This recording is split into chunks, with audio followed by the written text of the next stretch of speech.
They said he couldn't fly. But as he soars over Maryland at the controls of a Bell UH-1 Huey helicopter, Robert Preston is determined to prove them wrong. Skillfully maneuvering his way through the night sky, the 20-year-old U.S. Army private smiles as he imagines himself on a daring mission over with the boys in Vietnam. But on this cold February night in 1974, Preston isn't dodging the Viet Cong. He's dodging the cops. Having stolen the Huey from an unguarded airfield, he's taking it for a wild joyride. Now, 2 different police departments and the Secret Service are out to stop him. Yet with masterful changes of velocity, direction, and altitude, Preston outsmarts the helicopters and squad cars on his back time and time again. Grinning to himself, the young private changes course once more. Next stop, the White House. In 1974, a young pilot stole a helicopter to take the ultimate joyride straight into the White House. But you don't have to steal an aircraft to feel the thrill and intensity of being in command of military hardware. In War Thunder, you get that same sense of control and adrenaline as you wield over 2,500 air, land, and sea vehicles from 10 different nations. It's free to play on PC, PlayStation, Xbox, and now on mobile too, offering easy-to-use controls, stunning graphics, and the same large-scale multiplayer warfare. Just click on the mobile link in the description and start commanding machines with skill and strategy. War Thunder is as much about precision as it is about sheer firepower. Its advanced damage system doesn't rely on health bars. Instead, every shot you take has realistic consequences. Hitting an engine or fuel tank can ground an enemy fighter, while a direct impact on a turret can knock out a tank's main weapon. With the X-ray view, you get to see exactly where your rounds hit and how they take down the target. A deeply satisfying detail that makes every encounter feel like you're living history. Whether you're piloting a 1930s biplane or a supersonic jet, each vehicle's performance is true to its era. And with modes like arcade, realistic, and simulator, you can choose how intense you want the experience to be. Here at Dark Footage, we love the realistic mode for its focus on authentic physics and tactics.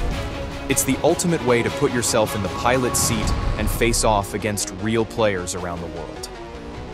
With over 70 million players worldwide, War Thunder gives you the chance to rewrite history in the skies, on land, and if you're new or returning after 6 months on PC or consoles, use the first link below to get a massive bonus pack that includes premium vehicles, the exclusive Eagle of Valor decorator, 100,000 silver lions, and 7 days of premium account, available for a limited time only. Don't miss out on this powerful advantage. Born on November 5, 1953, in Panama City, Florida, Robert Kenneth Preston had always dreamed of a career in the military. While still in high school, he signed up with the Junior Air Force Reserve Officer Training Course.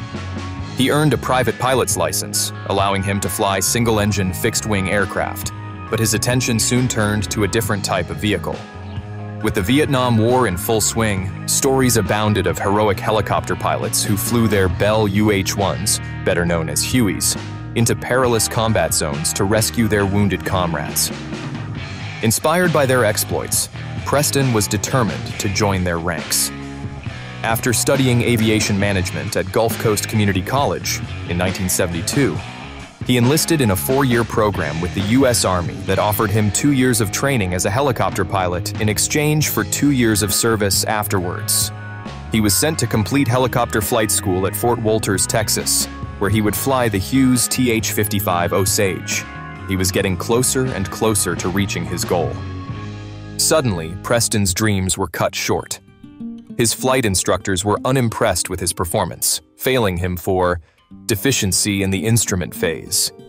Denied the chance to attain the warrant officer pilot rank, Preston was heartbroken. He began trying to find another route to fulfill his ambition. His situation was made difficult by the fact that U.S. involvement in Vietnam was now gradually winding down, leaving a surplus of already qualified helicopter pilots. To add insult to injury, he was still stuck with the obligation to complete his 4-year contract. But now, instead of proudly soaring through the skies at the controls of a helicopter, he would be relegated to fixing them. In January 1974, Preston was sent to train as a helicopter mechanic at Fort George Meade, Maryland, around 20 miles northeast of Washington, D.C. His commanding officer at the base described him as having above-average intelligence, but otherwise a regular, quiet individual. Yet, on the inside, the 20-year-old Private Preston was deeply troubled. The rejection he had experienced at flight school and his frustration over his uncertain future were now compounded by a failed relationship. Just after midnight on February 17, 1974, the situation came to a head. He had spent the evening drinking soda at Blob's Park Restaurant and Dance Hall in Jessup, Maryland. As he left in his Chevrolet Nova, feeling alone and depressed, he longed to experience happiness once more. Thinking back to his unfulfilled dreams of being a helicopter pilot, he made a bold decision. Instead of making his way home, he headed for Tipton Field, the airfield that served Fort Meade. Finding the facility virtually unguarded, he drove straight in. He later commented, "I was really surprised.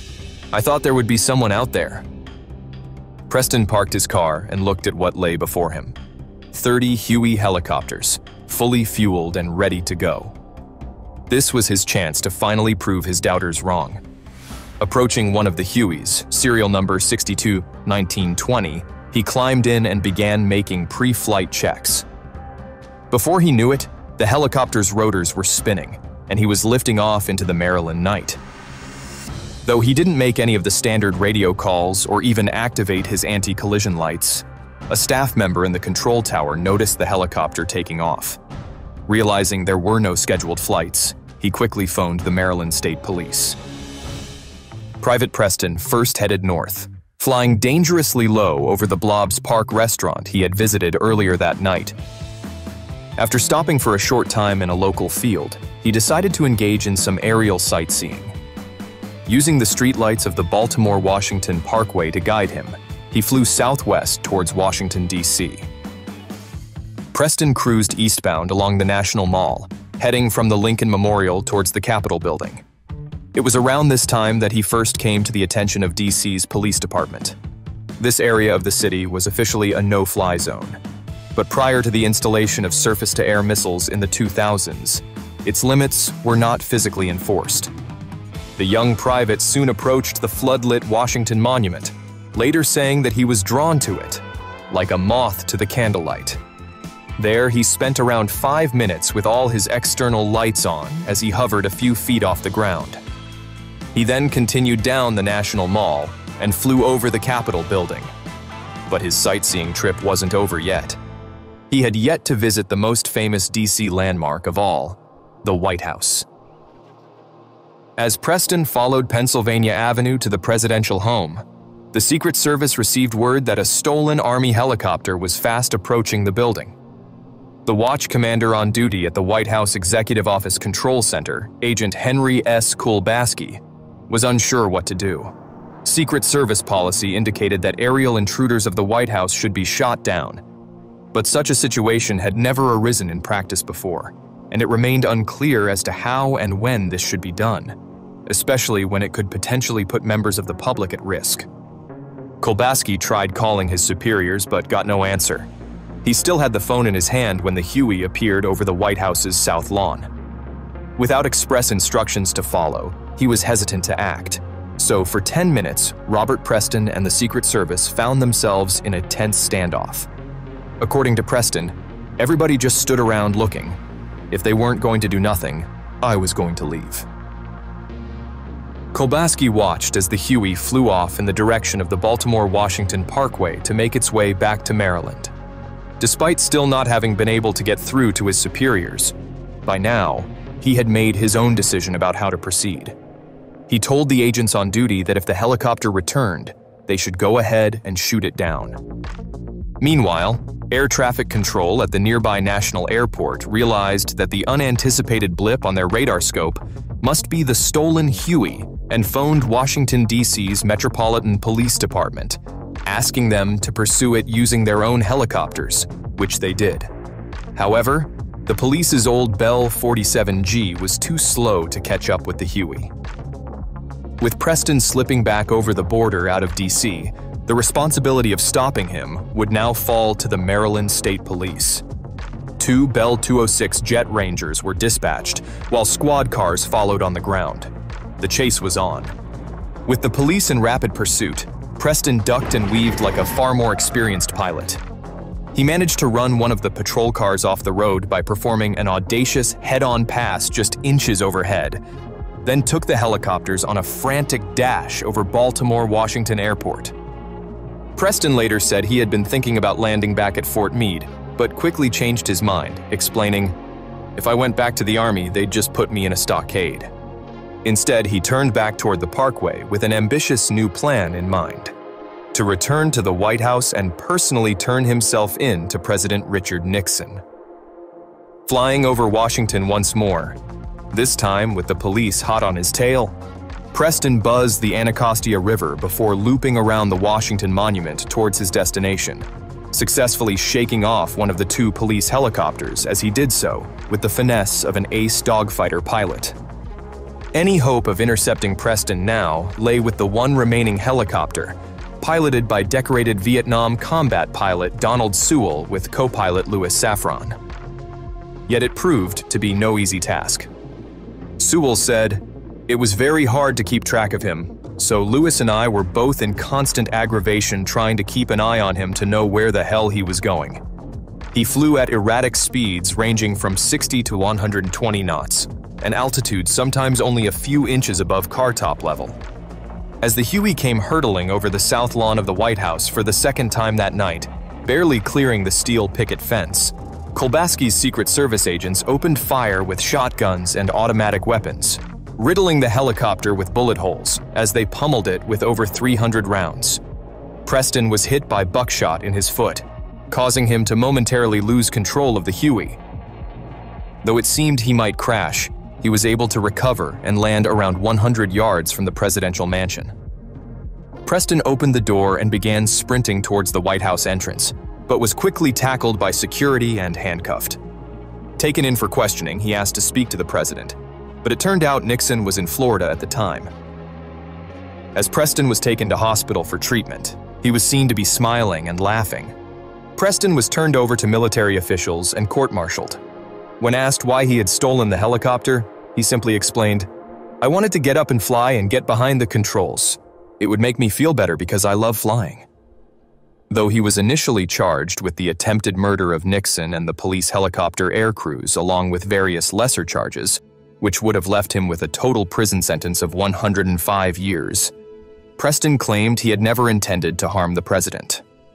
Eventually, he negotiated a plea deal, admitting to wrongful appropriation and breach of peace, and was given 6 months in prison, 4 of which he had already served while waiting for the court-martial. After completing the last 2 months of his sentence in military prison, he was retrained and given a general discharge. President Nixon expressed his gratitude to Kolbaski for taking the initiative to open fire on the helicopter. Along with Sewell, Safran, and the other agents involved, he was given a pair of presidential cufflinks. Though nobody was seriously harmed in the incident, it could have turned out very differently. Police Sergeant Thomas F. Linehan, who was on the scene, said, "The man could have flown directly into the White House at 160 knots and there wouldn't have been anything anyone could do." Preston settled down to a peaceful life in Washington state, where he married and raised 2 stepdaughters before eventually passing away in 2009. Though he rarely spoke of the event, perhaps he gained quiet satisfaction from Sergeant Linehan's words at the court-martial. They said he couldn't fly. Well, I'll tell you, he could fly. Play War Thunder for free on PC, PlayStation, Xbox, and mobile using the links below. New players, or those who haven't played in 6 months on PC or consoles, get an exclusive bonus pack with premium vehicles, 100,000 Silver Lions, and 7 days of premium account. Don't wait. Claim this limited time offer and take command.